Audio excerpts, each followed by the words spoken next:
Concluida la introducción sobre el tema de la composición de esencia y acto de ser, nos toca ahora presentar una célebre cuestión disputada, y es la cuestión acerca de la distinción entre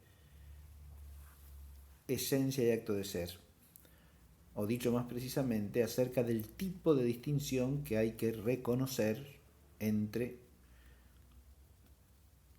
un principio y el otro, o entre el acto de ser, o la existencia por un lado y la esencia por el otro.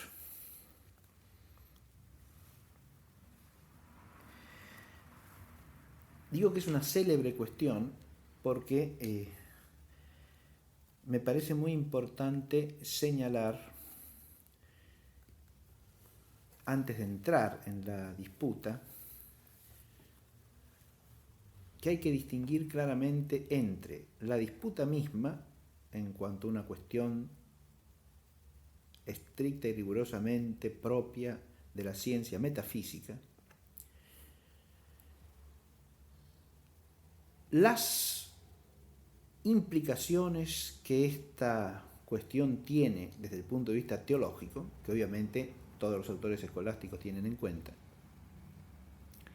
esto por un lado, y por otro, cierta manera de abordar, o incluso diría yo, de utilizar esta cuestión que es propia de autores del siglo XX y que quiero despejar de entrada como algo en lo que por el momento, o sea, en esta clase y en la próxima, no vamos a tratar en absoluto. Con esto me refiero a lo que podríamos llamar una cierta reelaboración ideológica de esta cuestión.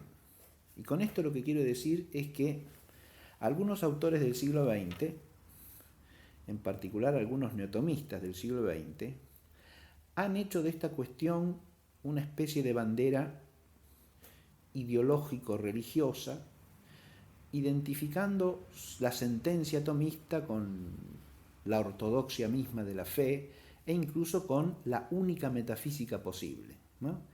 Si nosotros partiésemos de allí, ya seríamos absolutamente incapaces de abordar la cuestión con ánimo contemplativo, meditativo y auténticamente filosófico. Por eso quiero despejar este aspecto del asunto, del que voy a tratar últimamente como corolario de toda la reflexión sobre la materia, pero no voy a meterme en ese asunto de entrada. Quiero decir que esta cuestión es una cuestión pacíficamente discutida en la tradición escolástica, y en la cual las distintas sentencias, bien entendidas, son todas perfectamente compatibles con la fe. No hay acá sentencias ortodoxas y sentencias heréticas. Es una cuestión en que difiere la opinión metafísica acerca de un tema que es complejo, que es arduo y que en última instancia es hasta sutil, ya lo veremos, ¿no? Y en el cual todas las sentencias, insisto, bien entendidas, o sea, entendidas como las exponen auténticamente sus máximos representantes, son sentencias ortodoxas, es decir, compatibles con la fe y con una sana filosofía y una sana metafísica realista. Esto es lo que quiero señalar de entrada, para que no se crea que al discutir esta cuestión estamos discutiendo la distinción entre la verdad indubitable y el error absoluto. Estamos distinguiendo entre opiniones posibles en buena tradición escolástica.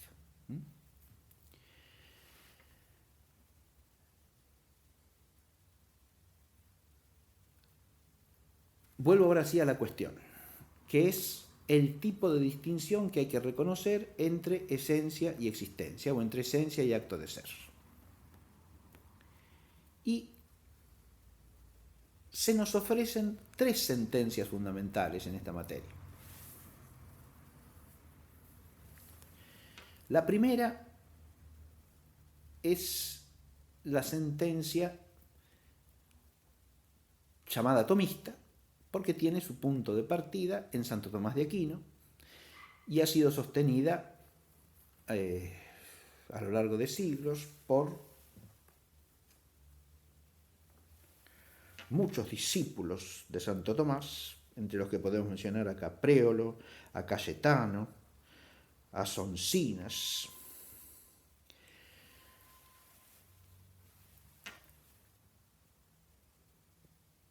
Esta primera sentencia es la que sostiene la distinción real entre esencia y existencia, o entre esencia y acto de ser.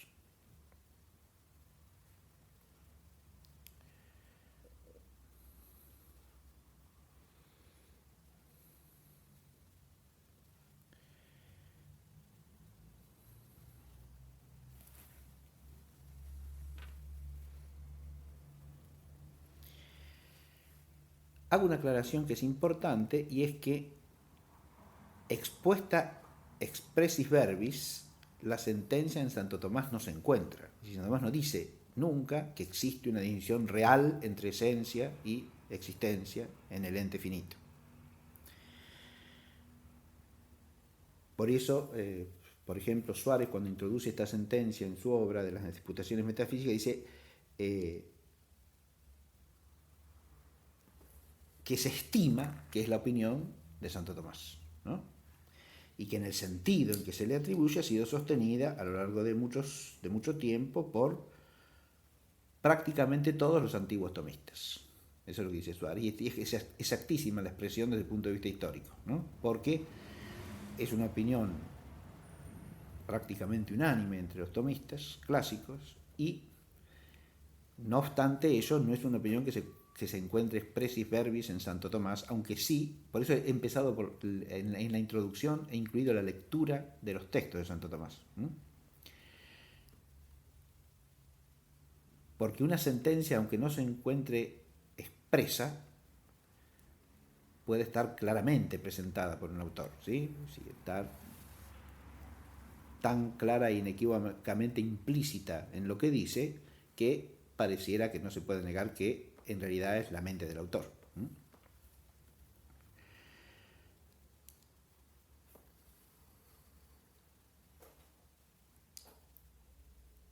Se cita también como autores que avalan esta tesis de la distinción real a San Alberto Magno, a Avicena y a Egidio de Roma.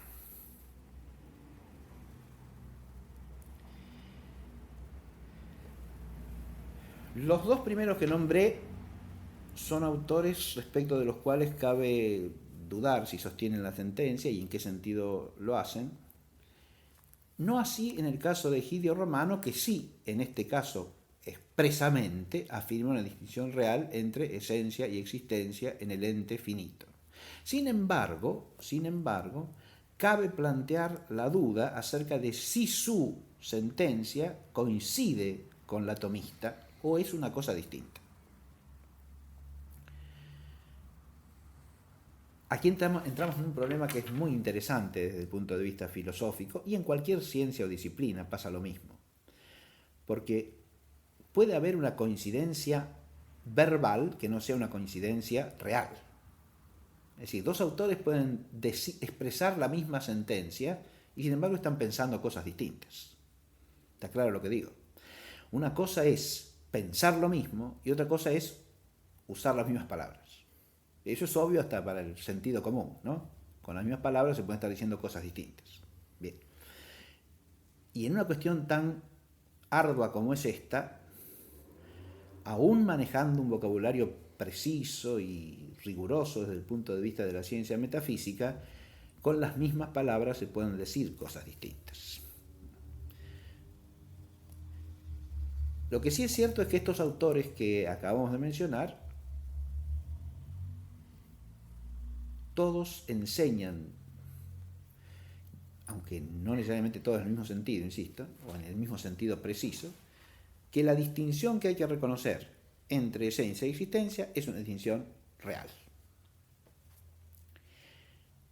La segunda sentencia es la que suele conocerse como sentencia escotista,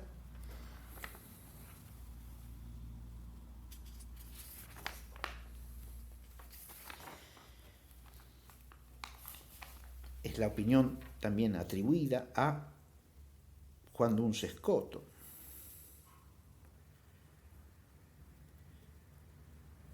Y también a Enrique de Gante.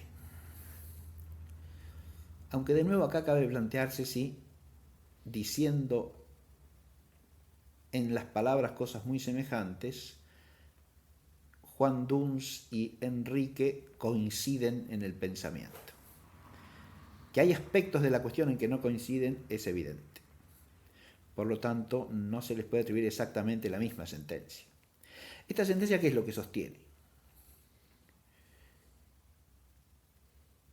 Lo que suele llamarse la distinción formal aparte rei. Esa es la expresión que acuña Duns Scoto.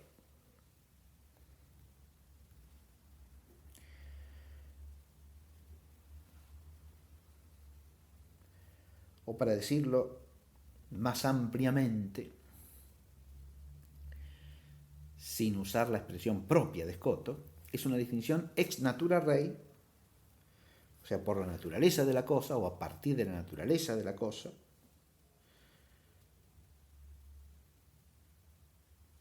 pero no una distinción real entre dos cosas.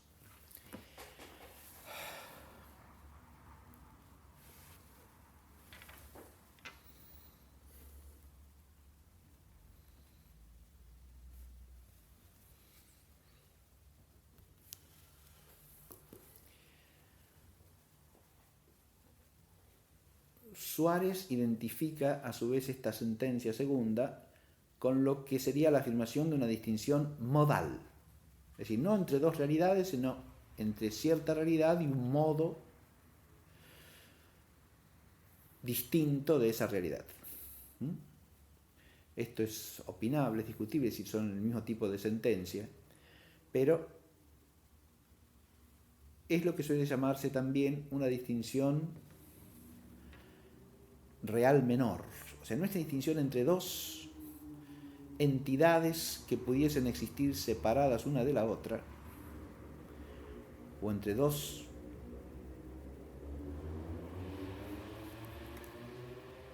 coprincipios realmente distintos entre sí,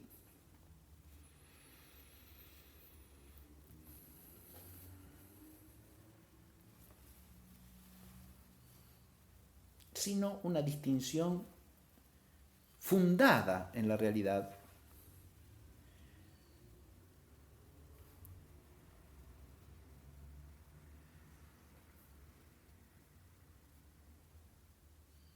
pero no adecuadamente real como distinción.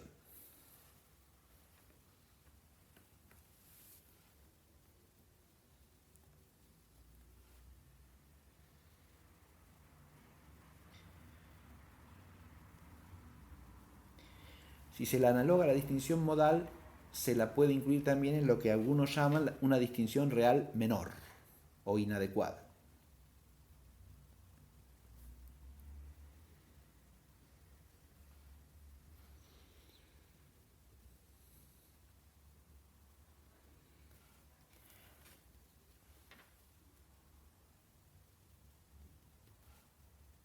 A esta distinción también se adhiere, según la exposición que hace Suárez de las sentencias,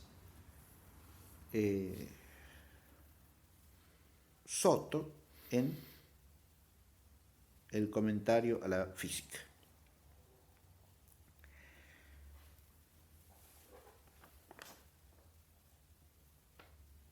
La tercera sentencia es la sentencia que sostiene que esencia y existencia no se distinguen realmente en el ente finito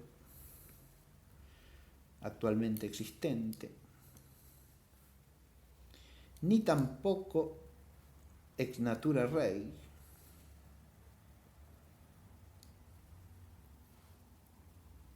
o sea, como dos extremos reales, aunque no realmente separables de modo adecuado,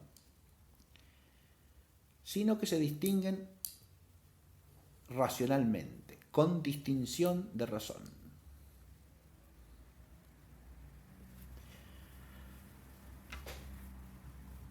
Pero con una distinción de razón fundada en la realidad.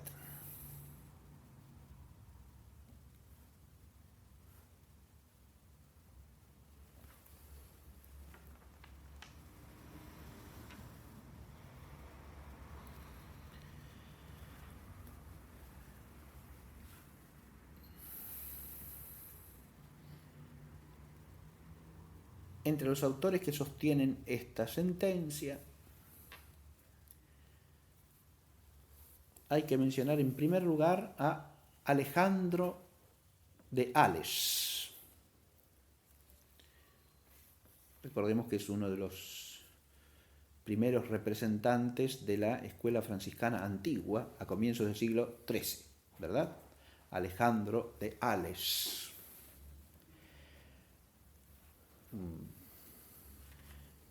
Eminente teólogo y metafísico, comentador de la Suma de las Sentencias, que fue maestro de San Buenaventura en la Universidad de París. Alejandro de Ales, o de Hales, ¿no?, sostiene esto en su comentario a la Metafísica de Aristóteles.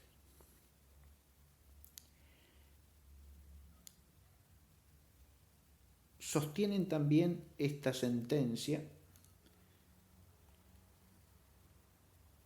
Pedro Oriol, otro franciscano, este ya de comienzo del siglo XIV,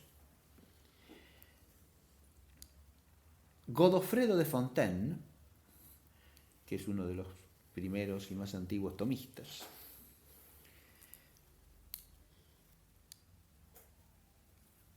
Durando de Saint-Pourçain y Gabriel Bill en el comentario de las sentencias, y siguiendo a Bill otros nominalistas.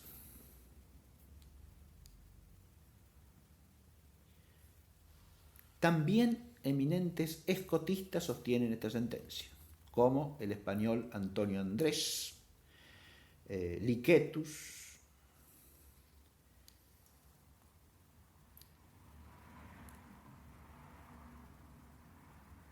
y cabe mencionar dentro de la misma opinión a algunos autores comentaristas de Aristóteles del siglo XV y XVI, como Agostino Nifo.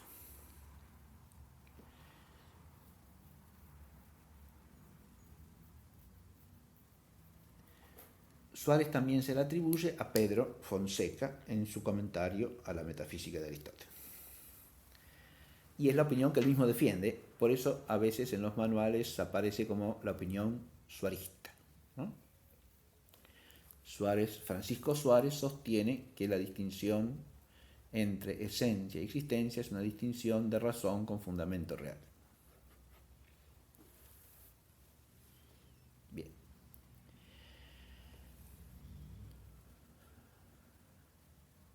Habida cuenta de los autores que la han sostenido antes que él, si bien no está mal llamar la sentencia suarista, hay que tener en cuenta que en todo caso Suárez defiende esta opinión adhiriéndose al parecer de muchos otros, no es una tesis inventada por Suárez.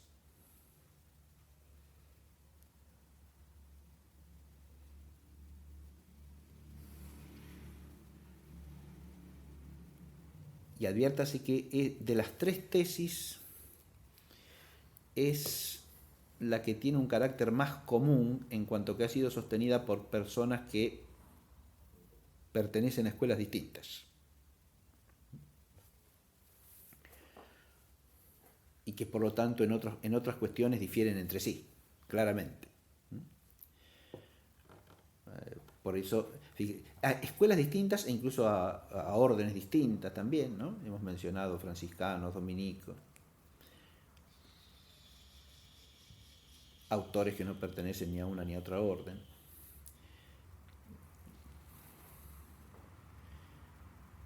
Lo cierto es que es una sentencia que no se reduce a la mente de Suárez, esto lo advierto de entrada, no es suarista la sentencia o suareciana en el sentido de que Suárez la haya introducido como una novedad en el siglo XVII. Es una sentencia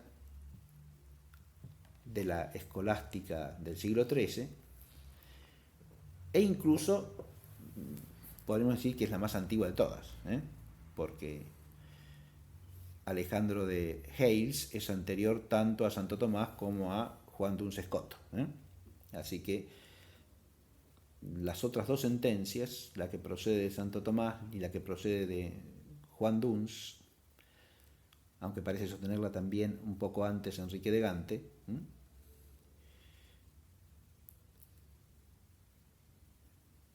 las dos son cronológicamente posteriores a esta tercera, en su origen, por lo menos en su formulación inicial.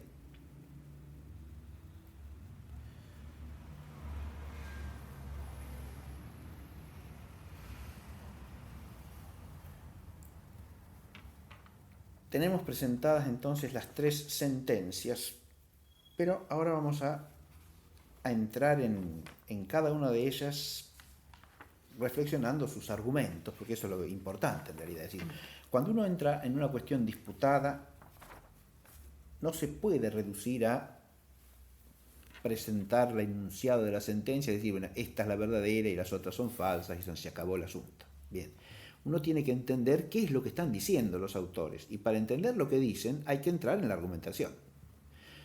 Porque lo primero que hay que advertir es que ninguna de estas cosas es obvia, es evidente. Y por eso, si se quiere sostener una u otra tesis, hay que fundarla bien. No estamos ante principios evidentes acá, estamos ante conclusiones. Uno puede sacar una o la otra conclusión. Hay que recurrir a principios para fundar las conclusiones y por lo tanto hay que argumentar.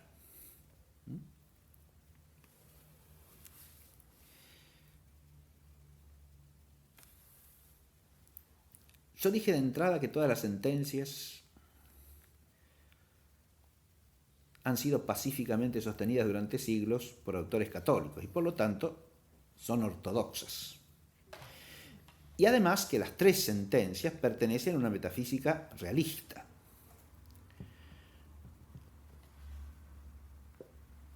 Hay algo que no sostiene ninguna de estas tres sentencias. Hago notar antes de pasar a la argumentación. Y es que la distinción entre esencia y existencia en los entes finitos, en las sustancias creadas, sea una distinción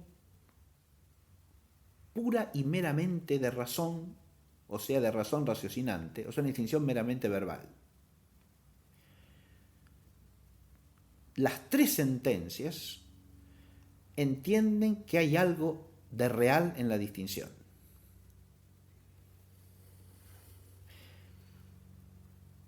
Porque la tercera, que es la que dice que es una distinción de razón, dice también que es una distinción de razón con fundamento en la realidad. Queda claro esto, ¿no? Todas las sentencias que vamos a examinar entienden que esta distinción arraiga en la realidad.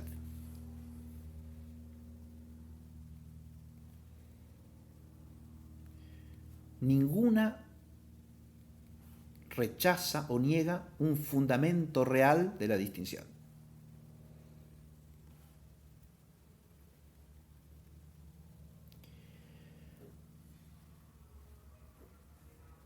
¿Y por qué no? Porque todas las sentencias parten de algo que es inseparable de la fe, y es que la existencia de las sustancias finitas o de los entes causados es contingente. La contingencia radical de la existencia real de entes creados es una verdad de fe para todos estos autores que venimos de nombrar. Sostengan la sentencia que sostengan. Ninguno de ellos discute o niega esto.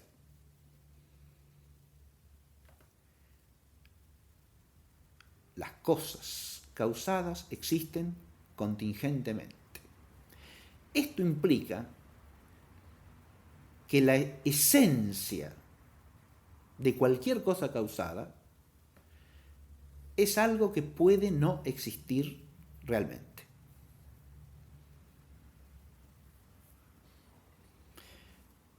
Cualquier sustancia finita existe pudiendo no existir. Su existencia es un hecho contingente, pero si su esencia puede existir o no existir, eso que es puede darse como existiendo realmente y puede no darse, esto implica como una verdad metafísica indudable que la esencia de las cosas finitas no incluye el acto de ser.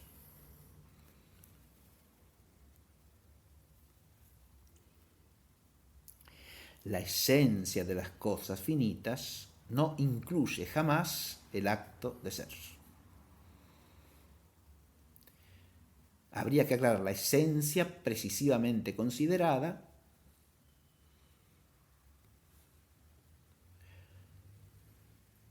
como una esencia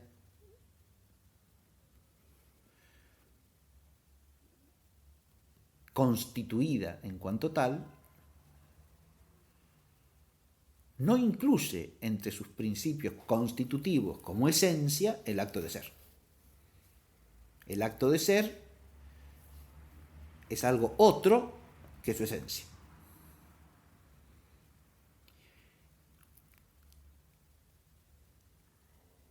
Esto no es algo que sostenga solo una de estas sentencias. Esto es algo que entienden claramente todos los autores que hemos mencionado en cualquiera de las tres sentencias. Esto tiene que quedar claro de entrada. Eso no es lo que se está discutiendo. Recordemos que en los textos que hemos leído de Santo Tomás enfatiza que solo en Dios el ese es de la esencia. ¿Sí? Solo Dios es su propio ese. O dicho de otra manera, solo la esencia divina, solo la naturaleza divina es su propio acto de ser. La sentencia tomista que afirma la distinción real de esencia y existencia en la sustancia creada, no se reduce a esto ni significa esto. Esto es lo que quiero que quede en claro. Porque esto, que es un principio de fe del cual parte Santo Tomás, es un principio de fe para todos los otros autores. Lo es para el Beato Duns Scoto, lo es para Francisco Suárez y lo es para cualquiera de los autores que hayamos mencionado. Excluido Avicena, que no es un autor cristiano. Pero todos los demás entienden en el sentido en que hemos hablado hasta aquí, que el hecho de existir las cosas finitas es radicalmente contingente, que existen solamente por voluntad divina y dependiendo de la eficiencia causal de Dios, como causa eficiente primera, que las hace existir, les da el ser. Y esto implica, insisto, necesariamente que su esencia no incluye el acto de ser. Reducir la discusión o hacer pasar la discusión por esta cuestión es no entender la cuestión. Aclaro, ¿eh? No es eso lo que está en cuestión. Porque esto no lo discute nadie. Acá hay una cuestión de teología metafísica que nadie discute porque es inseparable de un principio de fe.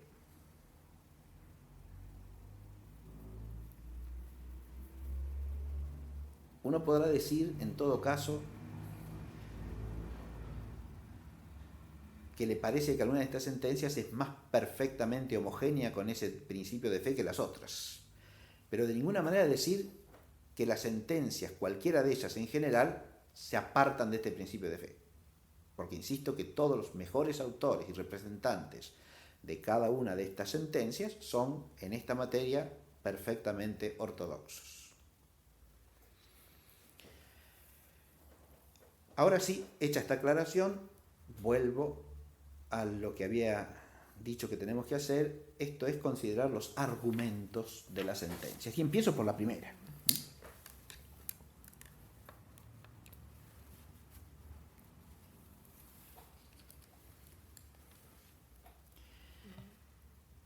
La sentencia tomista. Un primer argumento de esta sentencia, que sostiene la distinción real, es que los predicados esenciales le corresponden a la criatura sin intervención de la causa eficiente.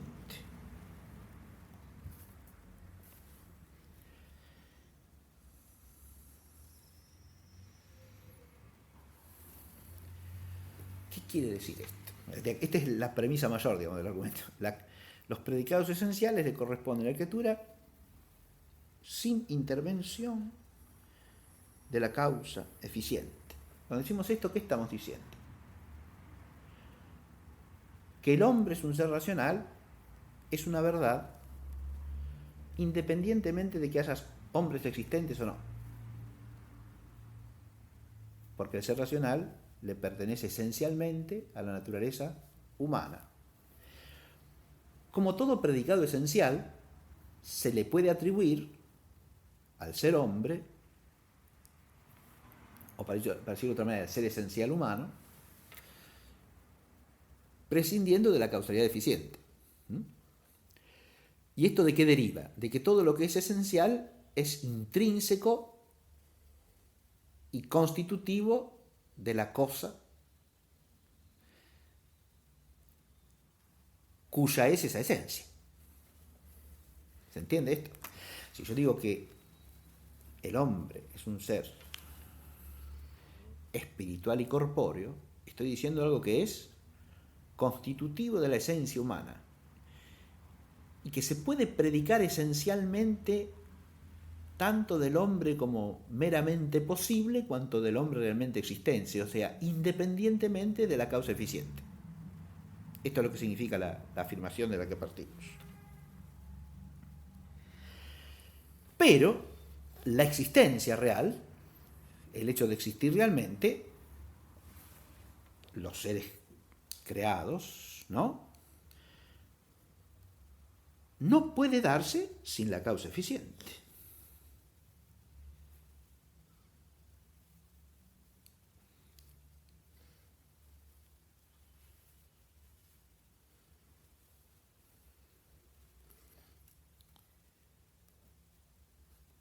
Por lo tanto, la existencia de la criatura es una realidad distinta de su esencia.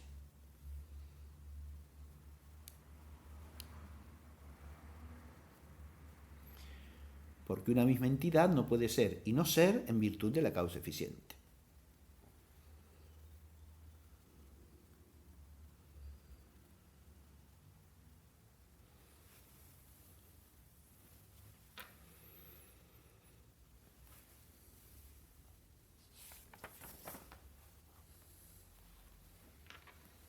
Muy bien, ahí tenemos un primer argumento, que hace alusión muy directamente a ese principio de fe del que habíamos hablado, esto es que el acto de ser o la existencia no es intrínseco a ninguna esencia creable o creada, ¿no? Bien. El segundo argumento parte de la afirmación de que el ser actual, la existencia, en una sustancia creada, es algo recibido.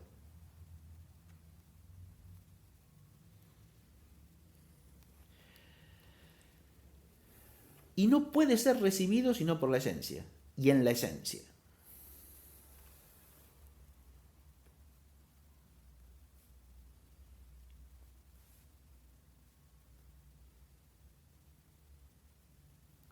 Ahora bien, una misma y única realidad no puede ser recibida y receptora a la vez. Por lo tanto, esencia y existencia son realmente distintas. Acá la noción que juega un papel predominante es la noción de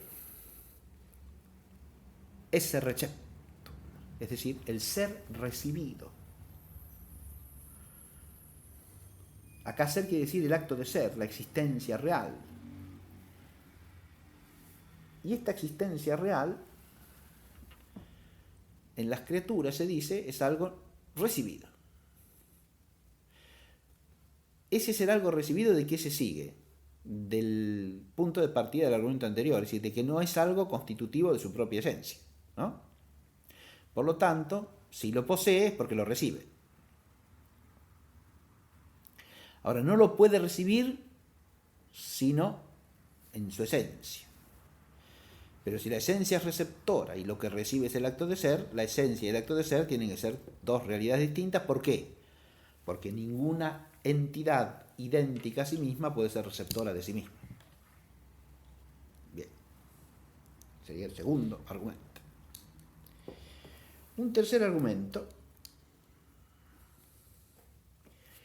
es el que se basa en el tema de la simplicidad y la composición por comparación entre Dios y los seres causados.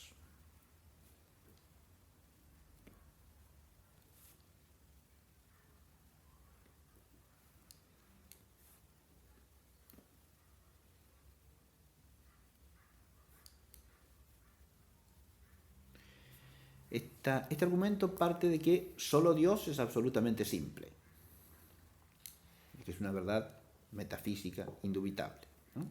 La absoluta simplicidad es atributo exclusivo de la sustancia divina.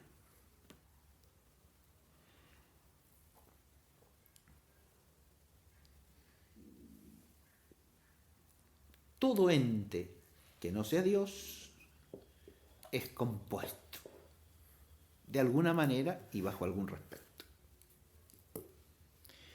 Y tiene que ser compuesto con una composición verdadera y real, porque si no sería realmente compuesto.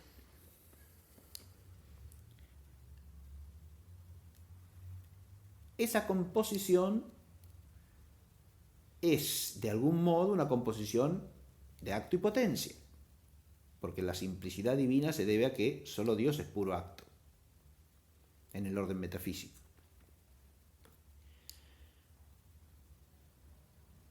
Ahora bien, la más amplia y universal de todas esas composiciones no puede ser, dice este argumento, sino la composición real de esencia y existencia, que se da en todo ente sustancial finito, ya sea corpóreo, ya sea incorpóreo. Olvídate que este argumento recoge algo que está claramente presente en los textos de Santo Tomás, ¿no? Porque en los textos que hemos leído del Aquinate, resulta claro que él plantea esa composición de esencia y acto de ser en relación especialmente con las sustancias espirituales creadas, ¿no? porque él parte de la afirmación de que los seres corpóreos tienen otro tipo de composición, fundamentalmente la composición idemórfica, ¿no? Son compuestos de forma y materia. Pero esa es una composición que no puede atribuirse a los espíritus puros, finitos. Porque por no ser cuerpos, no componen de forma y materia. Ahora, ¿esto significa que no componen bajo ningún respecto? ¿Que no tienen ninguna composición constitutiva? Y Santo Tomás dice que no es así, que tienen composición, porque simple metafísica y absolutamente solo es Dios, ¿no? Y por lo tanto, la composición de acto y potencia que se da en todos los entes finitos, no dándose en los espíritus puros creados como composición de materia y forma, sí se da como composición de esencia y acto de ser, de ese y esencia. Bien. Este es un tercer argumento.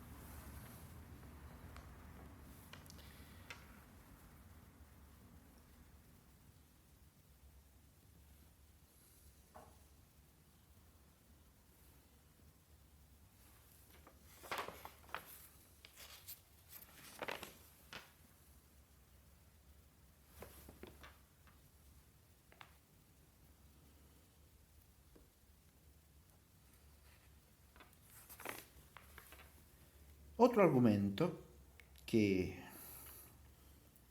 se propone en refuerzo de esta primera sentencia es un argumento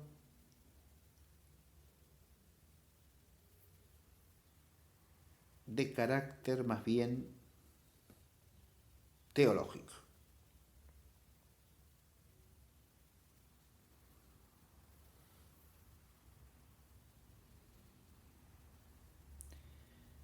Porque hace hincapié en misterios de fe para mostrar que tan real es la distinción entre esencia y existencia que pueden darse la una sin la otra.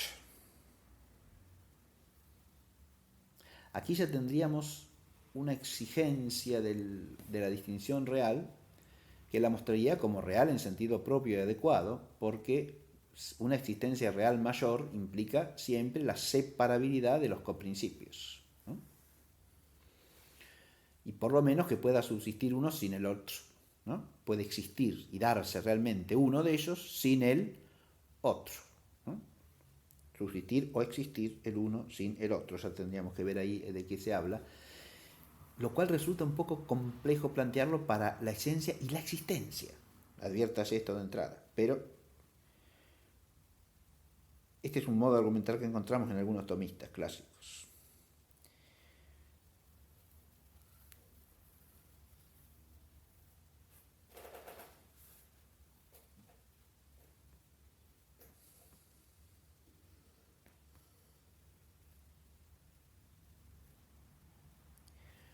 Un argumento teológico hace alusión a la Eucaristía y sostiene que por la consagración la cantidad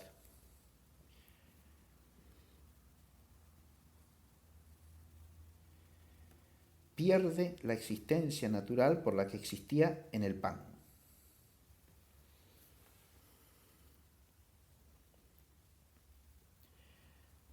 Fíjense que es claro que mientras existe el pan, la cantidad del pan es su accidente propio, primario, derivado de su materialidad, ¿no? Y como accidente propio es un accidente inherente en el pan.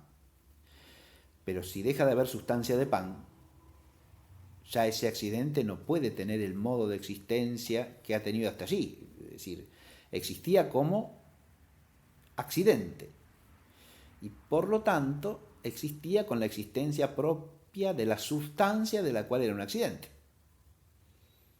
Pero esa sustancia no existe más. Por lo tanto, la cantidad adquiere un nuevo modo de existencia. Sigue siendo cualitativamente lo que era, pero adquiere un nuevo modo de existencia. Una existencia de alguna manera por sí y no inherente a la sustancia de la cual es la cantidad natural. Y existiendo así sustenta los otros accidentes como las cualidades pasivas, ¿no?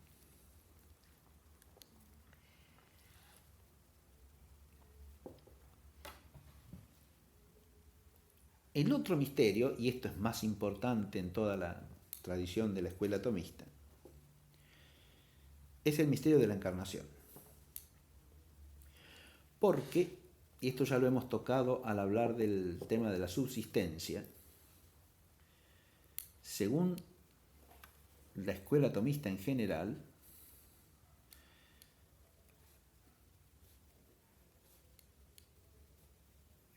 tendríamos que precisar esto porque los que explícitamente sostienen esto son los tomistas del siglo XVI en adelante, ¿no?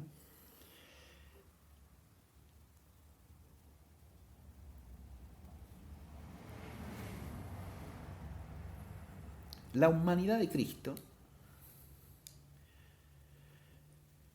no existe con una existencia propia.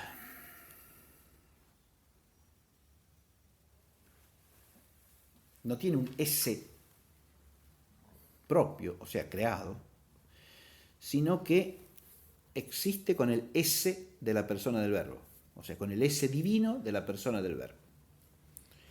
Esto es lo que sostiene Cayetano y es lo que sostiene también Capriolo. De distinta manera, por supuesto, porque el constitutivo de la subsistencia cambia en uno y en otro. Pero ambos coinciden en sostener que la naturaleza humana de nuestro Señor Jesucristo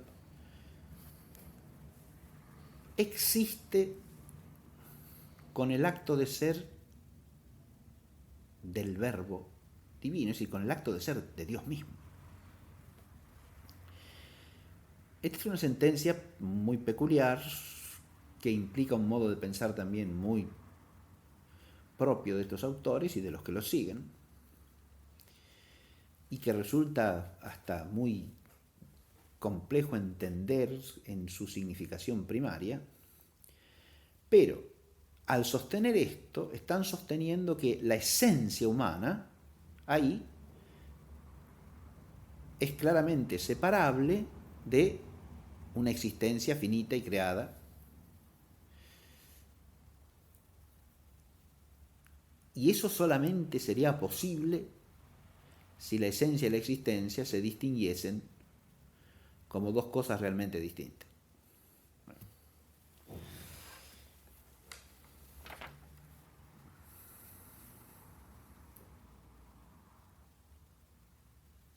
Muy bien. Con esto tenemos los argumentos principales de la primera sentencia. La segunda sentencia es la sentencia de la distinción ex natura rei, o también distinción formal aparte rei, para decirlo con los términos de Escoto, o distinción modal, que equivaldría a estas según Suárez, que no la sostiene, pero la interpreta también como una distinción modal.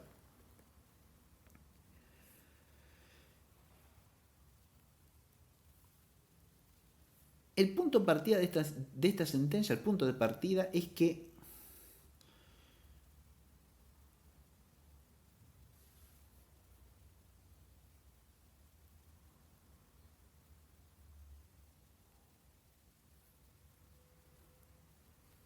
hay que sostener cierta distinción en natura rei entre esencia y existencia de la cosa creada. Eso es necesario, pero no es en cambio necesario una distinción mayor que esta.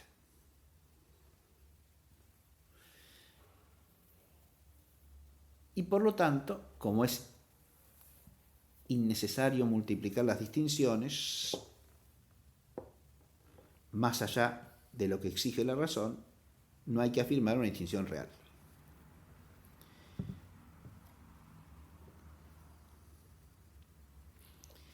Que hay que reconocer una distinción ex natura rei, o sea, por la naturaleza misma de las cosas, lo reconocen como exigido precisamente por los argumentos de la otra sentencia. Es interesante advertir que los que sostienen esta sentencia, por lo tanto, no niegan las premisas de esos argumentos, sino más bien la conclusión. ¿Se entiende lo que digo? Sobre todo hay que concentrarse en los tres primeros argumentos que hemos expuesto para la primera sentencia, que son los propiamente metafísicos, ¿no? Esos tres argumentos, según estos autores, ahora estamos hablando de Enrique de Gante, de Juan Duns Scoto, estos argumentos se basan en premisas que hay que aceptar y que exigen que hagamos una distinción que nos impone la realidad, porque es una distinción a partir de la naturaleza de la realidad. Es de la naturaleza de la realidad, es del ser de la realidad considerado natural y esencialmente, primero, que la esencia de las cosas finitas no dice en sí misma existencia, que solo les es dada por la causa eficiente, ¿no? O sea, el existir no les es constitutivo. Es el argumento que dice que todos los predicados esenciales se le pueden atribuir a una esencia o naturaleza creada, aunque no esté creada. ¿Sí? Aunque no exista de hecho. Pero a la existencia no se le puede atribuir así. Por lo tanto, la esencia y la existencia son distintas, ¿no? Si nosotros partimos de allí, estos autores reconocen eso, que hay en la realidad algo que implica que tenemos que reconocer una distinción ex natura rei, o sea, que viene de parte de la realidad, ¿no? Pero, sostienen, basta con reconocer una distinción real menor, o sea, formal o modal, y no una distinción real. Ahora, ¿por qué dicen esto? ¿Por qué dicen que basta? Porque el principio del que parten es que no hay que poner nunca con la inteligencia una distinción mayor que la que exige la realidad. Y parece razonable eso, porque poner distinciones que la realidad no nos exige o no nos impone no es realista. Fíjense que están partiendo de un principio realista, ¿no? Yo no tengo que poner con mi mente, como dándose en la realidad, distinciones que la realidad no me exige. Si la realidad no exige, si no hace necesaria la distinción, ¿para qué voy a poner la distinción? Estaría separando a mi inteligencia de la realidad. Estaría poniendo como mi inteligencia algo que la realidad no le exige a mi inteligencia, lo cual no es realista.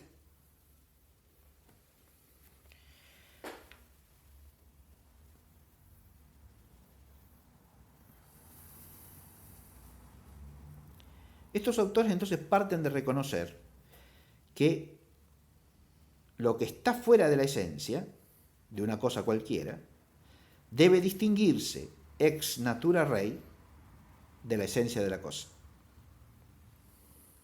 ¿Está claro? Lo que está fuera de la esencia debe distinguirse ex natura rei de la esencia de la cosa. Ahora bien, la existencia está fuera de la esencia de la cosa, lo cual es evidente porque es separable de la misma. Este separable habría que pensarlo un rato y lo vamos a hacer más adelante.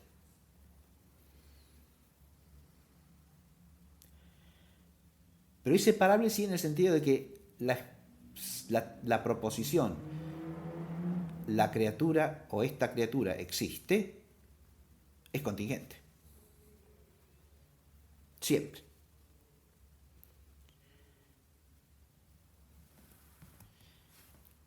Además, si no se reconociese esta distinción como exigida por la naturaleza de la cosa,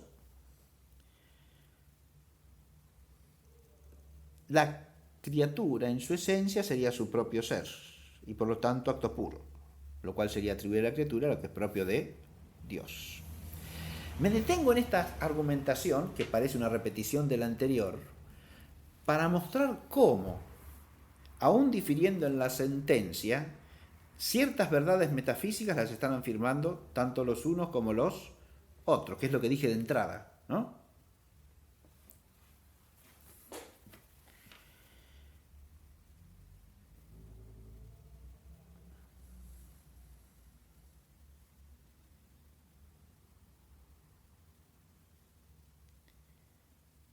Pero ¿por qué basta con admitir una distinción ex natura rei, pero no real? Es decir, formal o modal.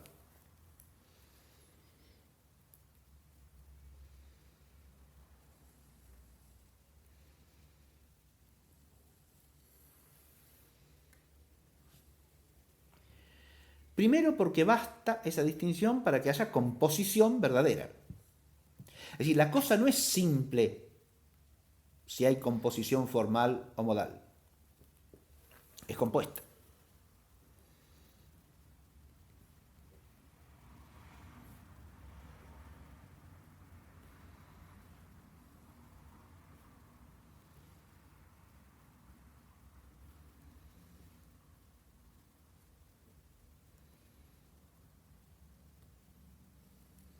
Porque se trata de dos extremos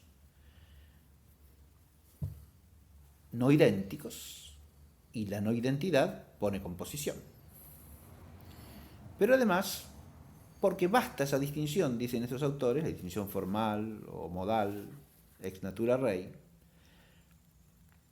para que los extremos sean separables de potencia absoluta de Dios, aunque no lo sean naturalmente.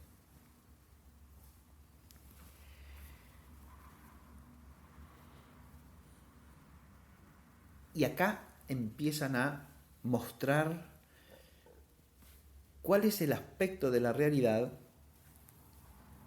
que también tiene que ser reconocido por la metafísica y que no hace fácil aceptar una distinción real sin más, como la que afirma la primera sentencia. Dicen estos autores que basta esta distinción ex natura rei, como distinción formal o modal, para admitir la separabilidad de los extremos, que serían acá la esencia y la existencia, de potencia absoluta de Dios, o sea, en virtud de la omnipotencia divina, ¿no? Aunque, señalan ellos, en este caso la separabilidad no es una separabilidad total, o sea, mutua, sino una separabilidad unilateral. Porque sostienen, la esencia es separable de la existencia.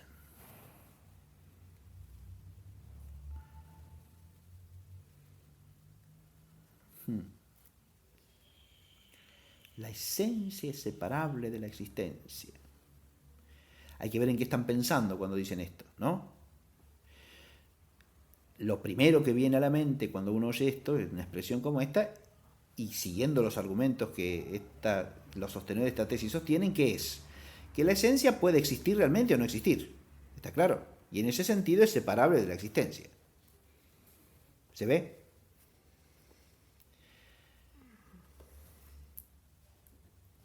Pero no se ve, en cambio, que la existencia sea separable de la esencia.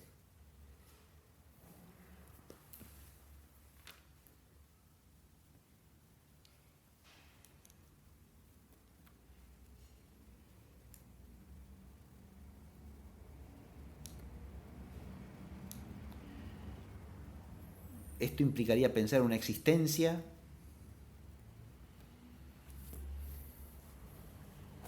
sin esencia. ¿La existencia de qué, entonces? De nada. Esto es lo que parece impensable, ¿no? Puede haber existencia de algo que no sea esencia alguna. Si es algo, es porque tiene alguna determinación constitutiva. Y si no tiene ninguna, es nada. Por lo tanto, una pura existencia no parece que pueda admitirse, ¿no? La existencia separada de la esencia no tiene cabida de ninguna manera, ¿no? No hay una separabilidad mutua entonces, ¿se ve? No es que pueda existir una cosa independientemente de la otra, o que se puedan separar adecuadamente en cualquiera de los dos sentidos. Esto es lo que estoy siguiendo la argumentación de los que sostienen esta tesis, ¿no?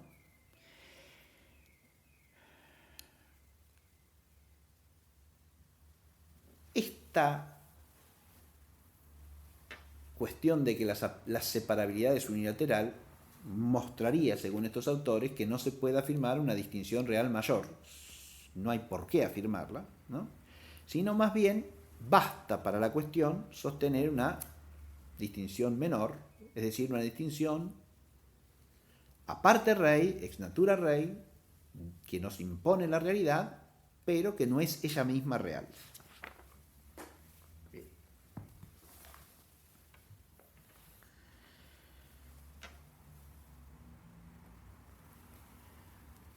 Yo dije que en esta sentencia empieza a aparecer algo que también hay que tener en cuenta en esta cuestión, porque un extremo es la contemplación metafísica de la absoluta simplicidad de Dios y del hecho de que solo Dios, siendo acto puro, es esencialmente su propio ese.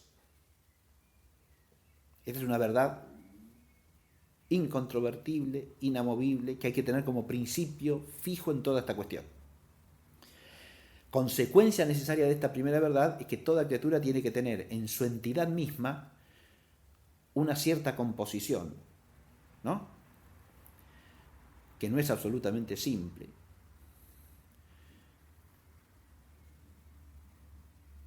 Que tiene composición de acto y potencia. Y que su esencia puede existir o no existir. Es decir, que el hecho de que exista es contingente. Y que por lo tanto el ese, el acto de ser, no es de su esencia.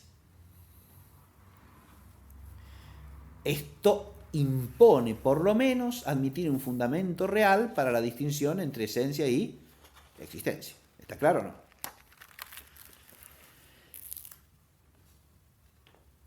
Pero en esta sentencia segunda ya empieza a aparecer algo, que es el problema de la separabilidad o inseparabilidad de la esencia y de la existencia en la cosa finita, en la sustancia causada.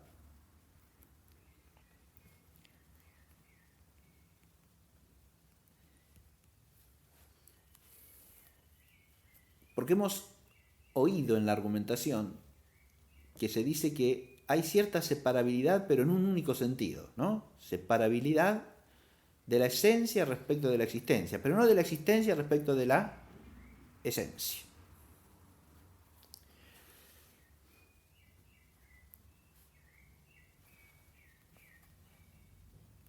Pasamos entonces a la tercera sentencia.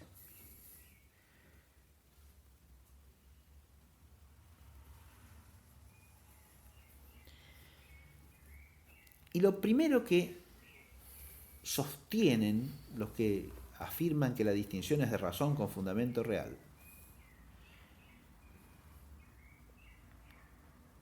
es que esta distinción hay que pensarla entre la existencia actual y la esencia actual existente.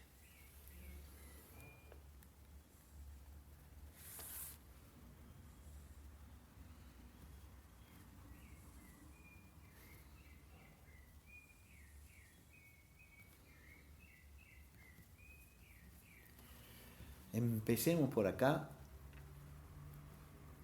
y midamos el alcance de la afirmación entonces, ¿no?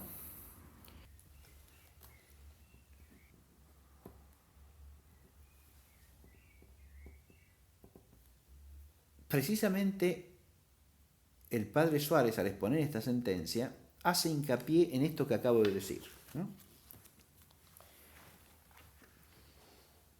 La distinción de razón con fundamento real hay que decirla, según él, comparando qué con qué.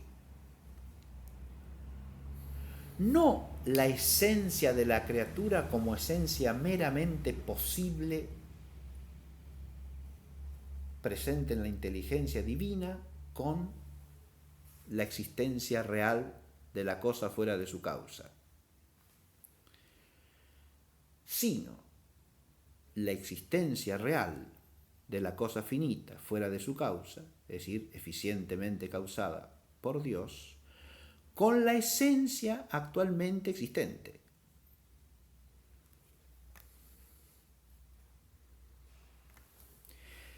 Lo que él está sosteniendo es que lo que compara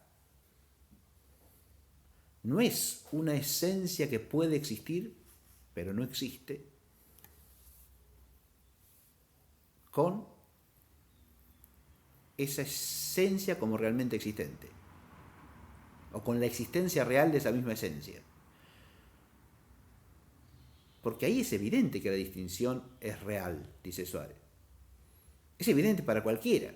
¿Y por qué es evidente para cualquiera? Porque el único ser real que tiene la esencia posible en cuanto entendida en la infinita ciencia de Dios, la única entidad real que tiene es la entidad de Dios mismo. Per se no tiene realidad alguna. Y entre Dios y la criatura hay distinción real, realísima, suprema, máxima, absolutamente adecuada, ¿no? La sustancia finita y la sustancia divina se distinguen realísimamente, digamos. Eso no cabe dudar, dice Suárez, no es cuestión que se pueda plantear y discutir si la esencia en su mera posibilidad, como un creable posible en la inteligencia divina, es realmente distinta de la existencia real actual de la cosa que tiene esa esencia. Porque, insisto en la afirmación, aquella esencia posible de un ente creable, de suyo en sí, no tiene entidad real alguna. Toda su entidad real es la de Dios mismo. No es una cosa realmente distinta de Dios. En cuanto que es algo en la inteligencia divina, no es una entidad realmente distinta de Dios. Es Dios mismo, que al entenderse a sí mismo entiende todo lo creable. La comparación ha de hacerse, dice Suárez, entre la esencia actualmente existente, la esencia humana de Pedro que existe actualmente en Pedro, y la existencia real de Pedro. Esas son las dos cosas que hay que comparar. Y preguntarse qué tipo de distinción hay entre la una y la otra. Adviértase cómo al decir esto está planteando una problemática interesantísima y profundísima en la misma materia. Es decir, ¿cuáles son los extremos que estamos comparando en la distinción? Porque si estamos pensando en cosas distintas, es obvio que vamos a decir cosas distintas. Tenemos que poner de acuerdo primero que nada qué estamos comparando, ¿no? Pero Suárez sostiene que si uno compara la esencia como puramente posible con la existencia real actual de la cosa que tiene esa esencia, nadie puede discutir que la distinción es real. Es realísima, porque es la distinción nada más y nada menos que entre el ser sustancial divino y el ser sustancial de la criatura.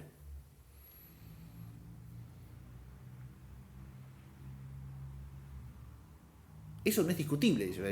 Si discutimos de eso, discutimos de algo que no se puede discutir. ¿Está claro? Eso no es discutible, eso no es opinable, eso es una verdad indubitable.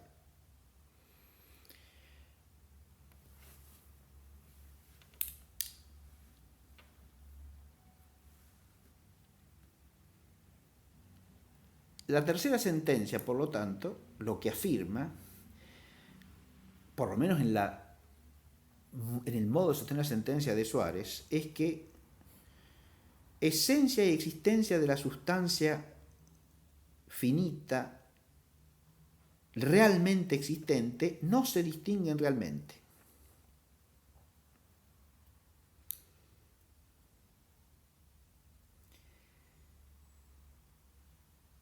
Y leo lo que dice el mismo. Por más que la esencia concebida, abstracta y precisivamente en cuanto está en potencia, se distinga de la existencia actual como el no ente del ente.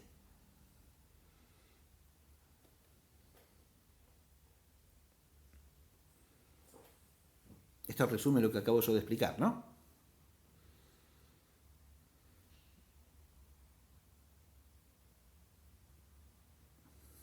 Releo el párrafo más ampliamente.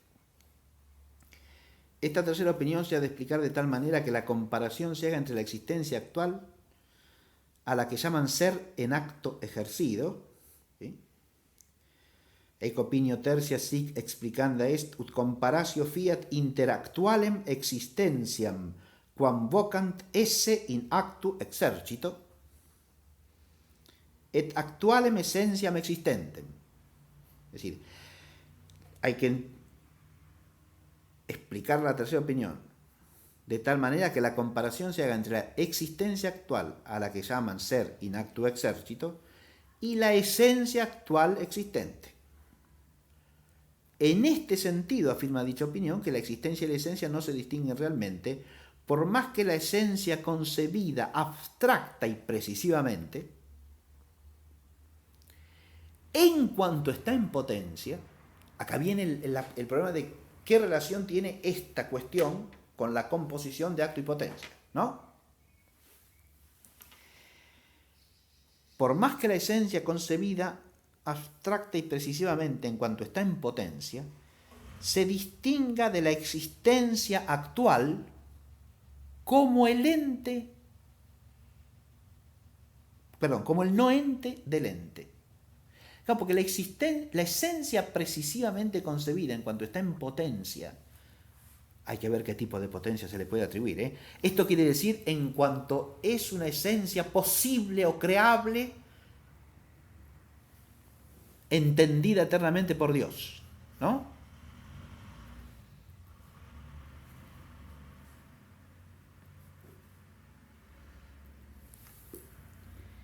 La esencia, en cuanto está en potencia, entendida precisivamente, se distingue de la existencia actual como el no ente del ente. Claro, porque, como ya habíamos dicho, esa esencia como puro posible en la inteligencia divina tiene entidad propia. Es más bien un no ente. A eso se refiere. Considerado desde el punto de vista de la entidad, es un no ente.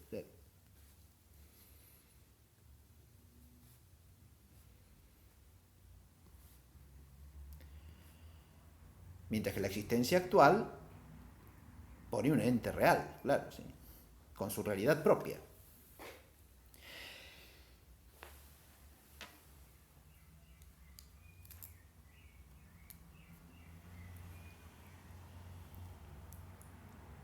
Aclarado esto, dice que la sentencia explicada así le parece verdadera.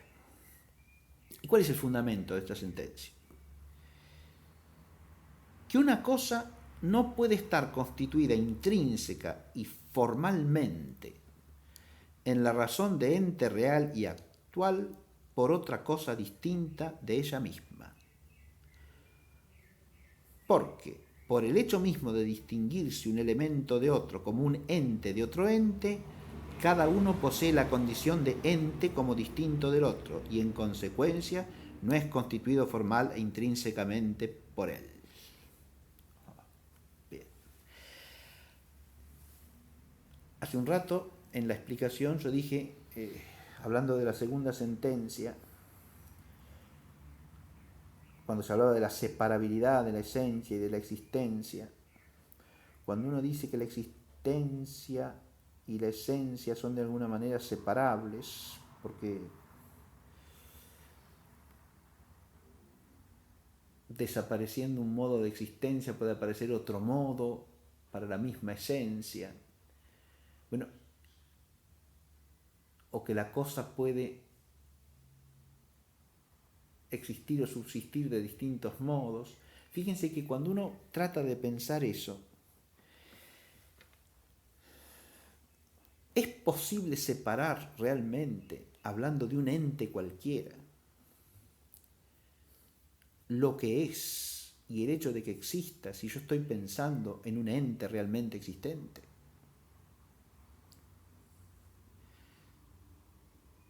No si pienso en un ente meramente posible, adviértase, ¿no? Pero si pienso en un ente realmente existente, ¿puede separarse realmente lo que es del hecho de que sea? Porque si dejo solamente lo que es, deja de ser realmente existente.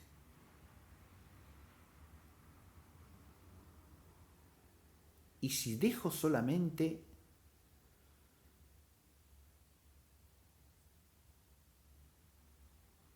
el hecho de que existe,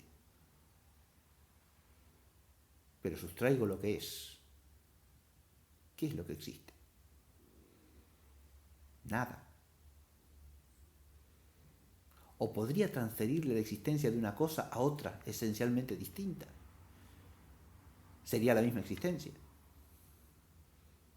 O la existencia de otra cosa, que es otra esencialmente, esa es otra existencia.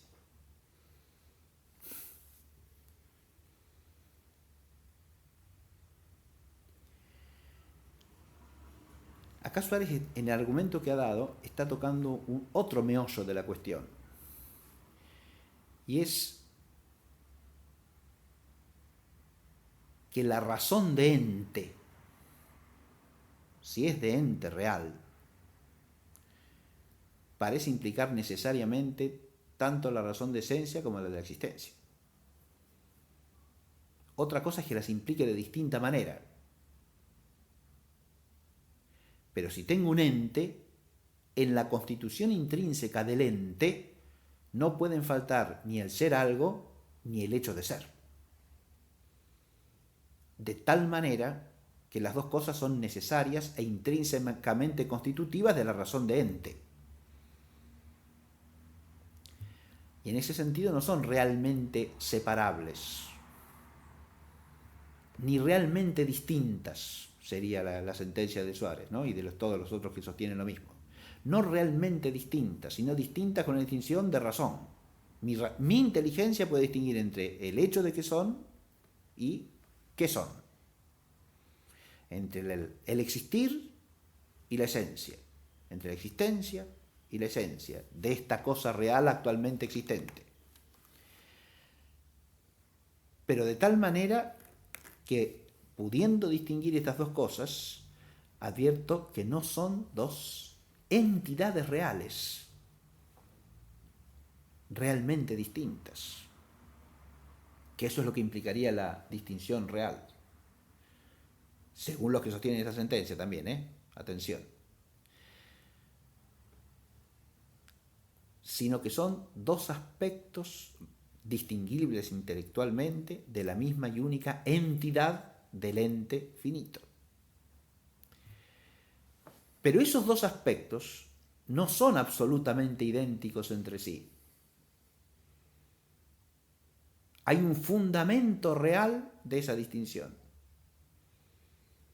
Y ese fundamento, en última instancia, está en el otro vértice, en el otro polo, en el otro meollo del asunto. Ese fundamento real está últimamente en que el ese no es intrínseco a la esencia.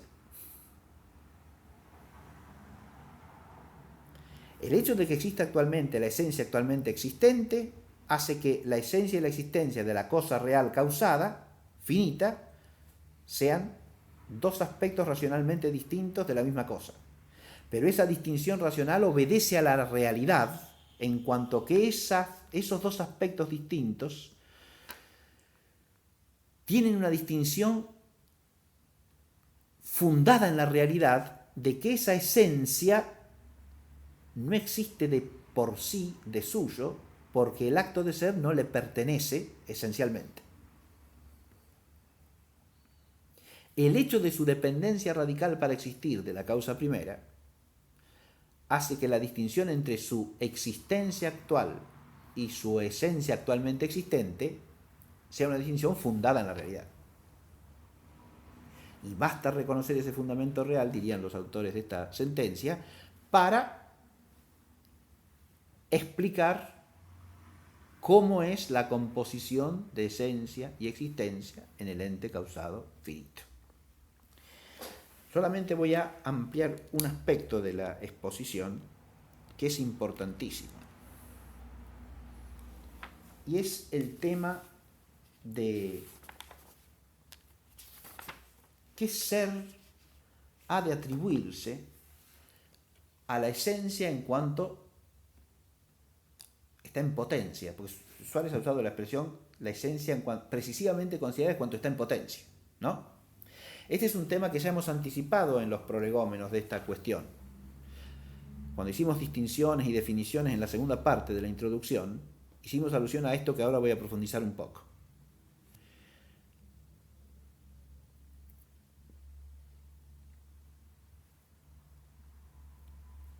Cuando se dice que algo está en potencia, decíamos en esos prolegómenos, hay distintos modos de estar en potencia.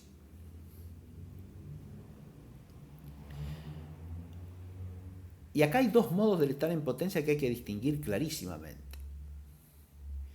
Porque si nosotros hablamos de la esencia de la cosa finita, en cuanto a razón eterna, en la sabiduría de Dios, podemos decir que esa esencia es la esencia de la cosa creada en potencia.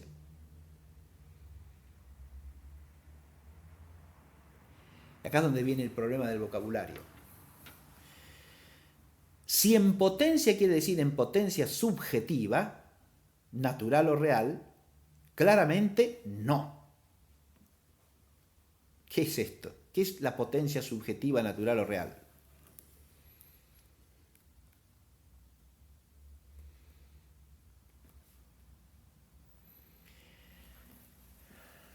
Si yo digo que el leño está en el árbol en potencia, es una potencia subjetiva natural. ¿Se entiende? Porque ese sujeto que es el árbol está en potencia de transformarse naturalmente en otro sujeto, parcial o totalmente, ¿no? Se le desprende una rama y esa rama se hace leño muerto. O el árbol cae y se hace todo el leño muerto. ¿Está claro? Todo él, ¿qué quiere decir? Su propia entidad sustancial se transforma en otra cosa. Real y naturalmente, sí señor. Una sustancia física se hace otra. Y así decimos que el leño estaba en potencia en el árbol. Claro, pero estaba en potencia ¿de qué manera? Subjetivamente. Subjetivamente en cuanto que ese sujeto natural, que es la sustancia árbol, en su entidad real está en potencia de ser leño. Intrínsecamente en potencia, ¿se entiende eso? La potencia subjetiva se puede llamar también potencia intrínseca.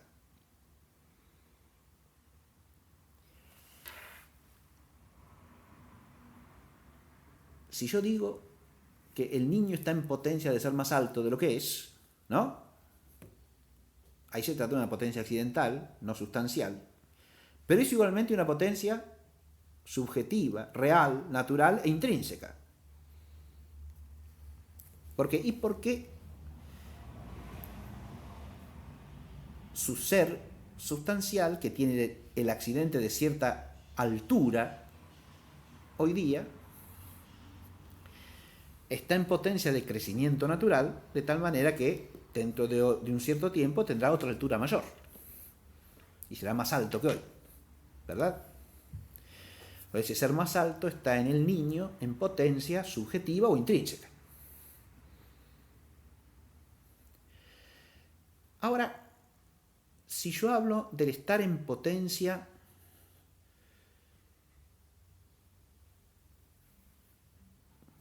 una mesa en la inteligencia del carpintero, ¿es el mismo estar en potencia? Quiero decir que la inteligencia del carpintero está en su ser intrínseco como sujeto real en potencia de transformarse en mesa. No, ciertamente que no, ¿no? Ahí es otro. Si hablo de estar en potencia ahí, hablo de otro tipo de potencia, ¿no?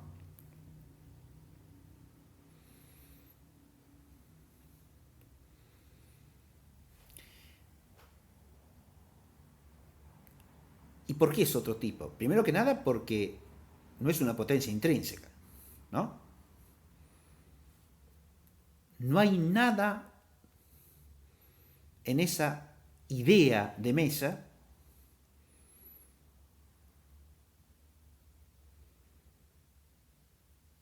que sea constitutivo intrínseco de la mesa cuando existe realmente. ¿Está claro lo que dije?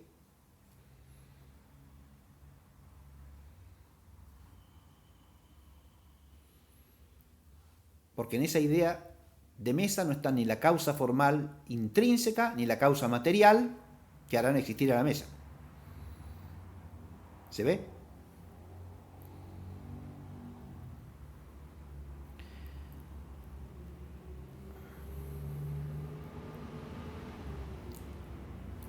Esa idea de mesa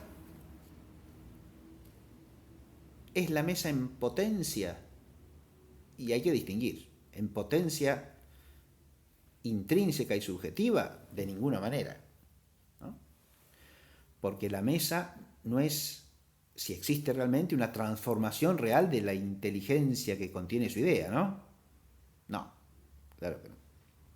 ¿Esa inteligencia está en potencia de cambiar intrínsecamente? Sí, claro, sí. Puede adquirir hábitos de conocimiento que todavía no tenía, pasar de la potencia al acto y operar actos de conocimiento que todavía no ha operado. Es decir, está en potencia intrínseca de diversidad de cosas, ¿no? Está en potencia intrínseca también de pasar de inteligencia humana en estado de vía a inteligencia humana del alma separada del cuerpo, ¿no? O sea, intrínseca y subjetivamente está en potencia de otras cosas, ¿no? Pero no en potencia de hacerse mesa. Eso es clarísimo, ¿no? La mesa en su esencia y existencia reales depende de esa idea o de esa razón factiva de mesa que está en la inteligencia del carpintero, solo como de causa extrínseca. Por eso ahí está en potencia extrínseca en todo caso, pero nunca en potencia intrínseca. ¿Y es la potencia extrínseca de qué?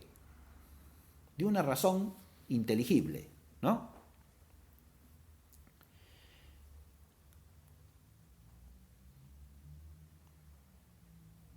Esa potencia recibe dos nombres fundamentales en la tradición escolástica. Una es potencia extrínseca. Si se quiere aludir al tipo de causalidad, se la puede llamar más precisamente estar o ser en potencia formal extrínseca. Y más precisamente todavía en potencia ejemplar. ¿Se entiende? Otro nombre que se le da es potencia objetiva, que ya lo habíamos mencionado, ¿no? Está en potencia objetiva en cuanto la única entidad, por hablar de algún modo, que se le puede atribuir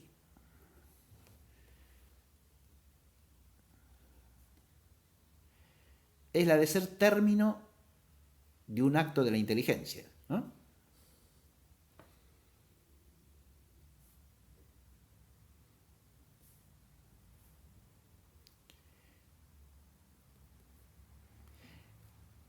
Y el nombre de potencia objetiva lo que quiere decir es eso, que tiene potencia en la inteligencia la mesa solamente como objeto inteligido en signos previos a su existencia, ¿verdad?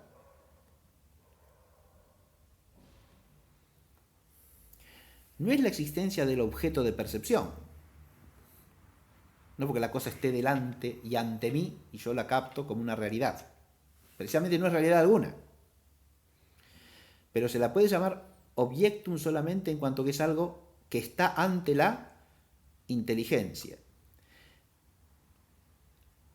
Para que esté ante la inteligencia humana, ese objeto necesita existir realmente. No. ¿Por qué no? Porque toda su objetividad ahí es la objetividad de una razón formal factible o producible, no la entidad de un ente real. ¿Está claro? Es la objetividad de una razón formal productiva o producible. Esa razón formal producible es objetiva en la raíz en cuanto que solamente puede ser entendida por la inteligencia humana si ésta ya ha entendido algo de la naturaleza. ¿Está claro? Es objetiva en la raíz. Ninguna cosa puede ser ideada por la inteligencia humana sin conocimiento alguno de la naturaleza, ¿no? Aquí hay una diferencia con las razones eternas que están en la inteligencia divina, ¿no? No depende la captación de nada exterior a Dios para que estén entendidas por Dios. Dios las entiende al entender la perfección de su propio acto. Porque en esa perfección de su propio acto entiende todo lo inteligible y todo lo posible.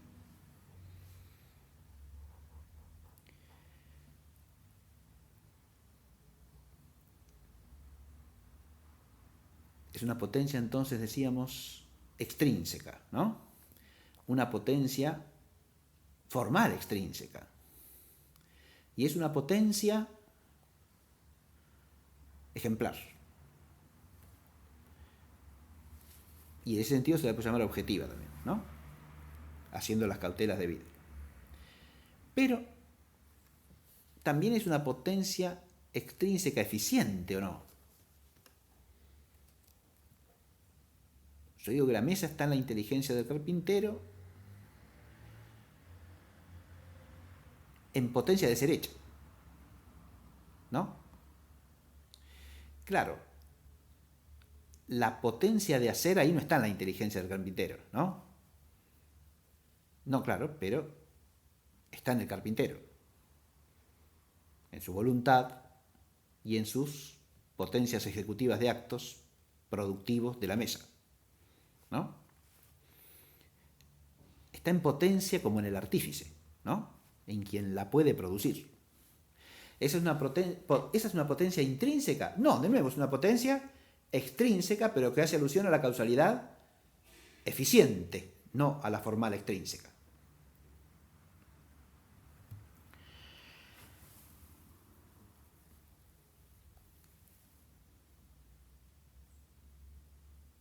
El modo en que una idea productiva humana se dice en potencia en el hombre en cuanto causa eficiente de la cosa que corresponde a esa idea, lo menciona acá porque nos sirve de análogo para elevarnos metafísicamente a la cuestión que a nosotros nos atañe, ¿no?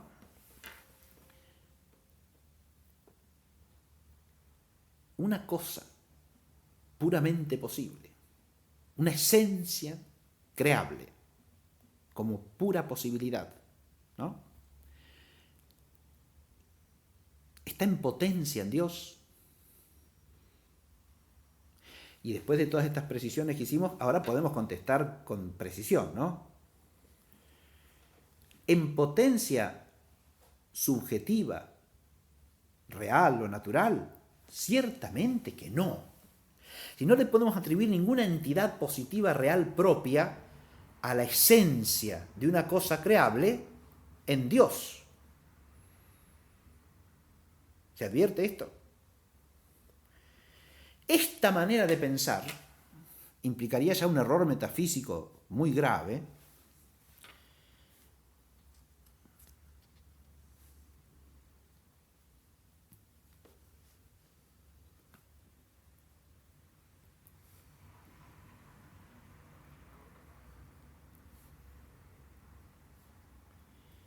que pondría hasta composición real en Dios, ¿no? Porque si yo le atribuyo realidad a las esencias como estando en cierta potencia subjetiva en la inteligencia de Dios, quiere decir que su ser es otro que el ser de Dios, ¿no?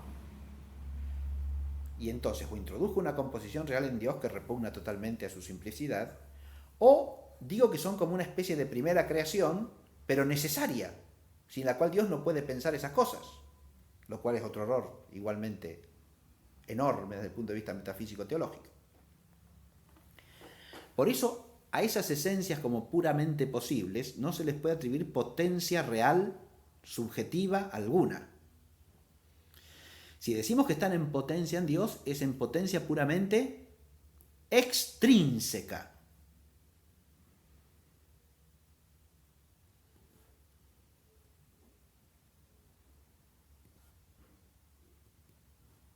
Están en potencia en sí mismas, en un ser propio, o en el ser de algo que será un constitutivo intrínseco de ellas. No. ¿Están en potencia en la sabiduría y en la omnipotencia de Dios? Sí. ¿Está claro? Es una potencia extrínseca, en todo caso. Pero si no distinguimos potencia y potencia, entramos en una confusión enorme. Porque ese ser en potencia extrínseca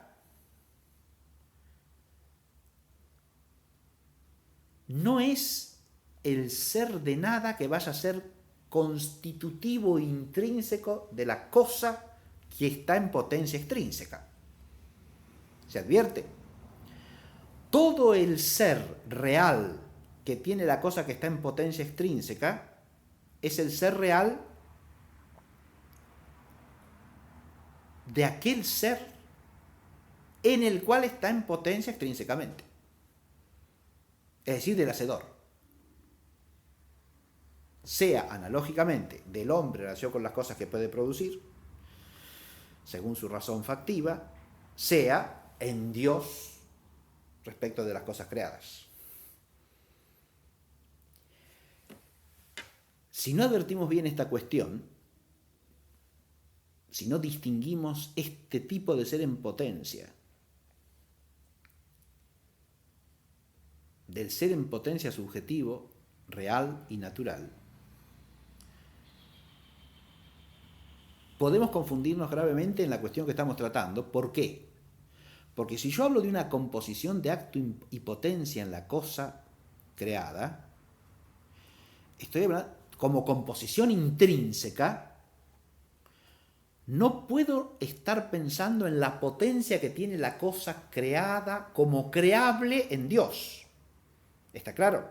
Porque ese ser en potencia no es un ser en potencia intrínseco y subjetivo. Que sea una potencia de la cosa en su ser mismo. ¿Se advierte? Como dice muy bien Suárez, si uno compara la existencia actual de Pedro con la razón eterna de Pedro en la sabiduría de Dios y en la omnipotencia divina, ¿no? Es obvio que la distinción es real. No cabe decir otra cosa, es realísima. ¿Se advierte? Pero también hay que aclarar que no es de eso que estamos discutiendo, sino de la distinción de la esencia y la existencia en la cosa real, finita, en la sustancia causada, de manera que comparemos en ella el tipo de distinción que hay que poner entre la existencia actual con la que existe y la esencia actualmente existente.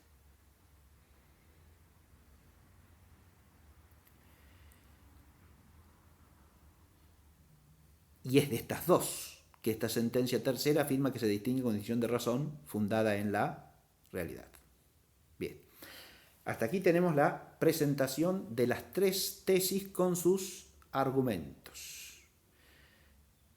Ahora nos queda pasar a dar cierta respuesta y considerar reflexivamente de vuelta de la respuesta los argumentos que se le opongan. Bien. Eso lo haremos la clase próxima.